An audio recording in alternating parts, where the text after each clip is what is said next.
are going to explore one of the most important organelles present in eukaryotic cells, the nucleus, often referred to as the control center of the cell. The nucleus plays a vital role in coordinating cellular activities and storing genetic information.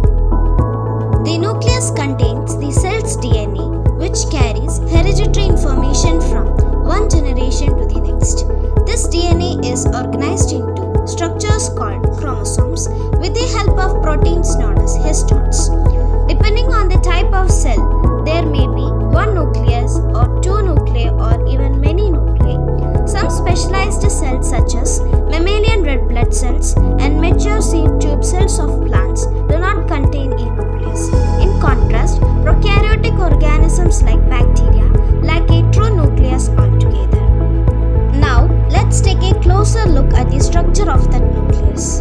The nucleus is composed of several important parts including the nuclear envelope, nuclear pores, nucleoplasm, chromatin and nucleolus. Surrounding the nucleus is the nuclear envelope, a double membrane that protects the genetic material. The outer membrane is continuous with the rough endoplasmic reticulum, while the space between the two membranes is called the perinuclear space. This envelope not only provides protection but also helps regulate communication between the nucleus and the cytoplasm. Embedded within the nuclear envelopes are numerous nuclear pores. These pores act as a gateway, controlling the movement of that molecule such as protein, RNA and other substances between the nucleus and the cytoplasm. Inside the nucleus, we find chromatin, which consists of DNA associated with histone proteins and other DNA binding proteins. Chromatin exists in two forms: euchromatin, which is actively involved in gene expression, and heterochromatin, which is relatively inactive. During cell division, chromatin condenses to form visible chromosomes. In humans, each body cells contain 46 chromosomes. Another important structure within the nucleus is the nucleolus. Unlike many organelles, the nucleolus is not surrounded by a membrane.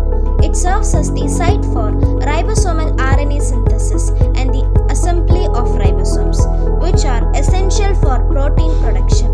Interestingly, the nucleolus disappeared temporarily during cell division. Having understood the structure, let us now discuss the functions of nucleus. The nucleus serves as a storage site for hereditary material and controls the expression of genes. It regulates cellular activities, controls protein synthesis, and directs cell growth, division, and differentiation. It also the site where transcription occurs, leading to the production of messenger RNA. Through the nucleolus, the nucleus participates in ribosome formation and helps maintain the genetic integrity of the cell. Although the basic functions of the nucleus remains the same, its characteristics can vary among different types of cells. In animal cells, the nucleus is enclosed by a double membrane called nuclear envelope and communicates with the cytoplasm through nuclear pores. The DNA within the nucleus controls hereditary traits and protein synthesis. While all cells contain essentially the same DNA, different genes are activated in different cell types. This selective gene expression explains why muscle cells, liver cells and nerve cells perform distinct functions. The nucleolus present within the nucleus produces ribosomes that are essential for protein synthesis. Similarly, the plant cell nucleus is a double membrane bound organelle that functions as the control center of the cell. The nuclear envelope consists of inner and outer membranes separated by the perinuclear space. Nuclear pores facilitate communication between the nucleus and cytoplasm, and the nuclear membrane remains continuous with the endoplasmic reticulum. The DNA within the nucleus regulates cell growth, cell division, and protein synthesis. When we look at bacterial cells, however, the situation is quite different. Bacteria belongs to the group of prokaryotes and do not possess a true membrane-bound nucleus. Instead, their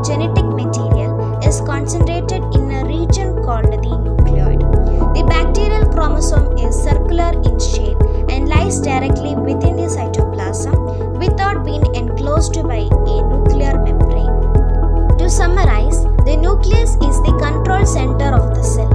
It stores genetic information, regulates cellular activities, directs growth and reproduction, and controls protein synthesis. Through its highly organized structure, the nucleus ensures that every cell functions efficiently and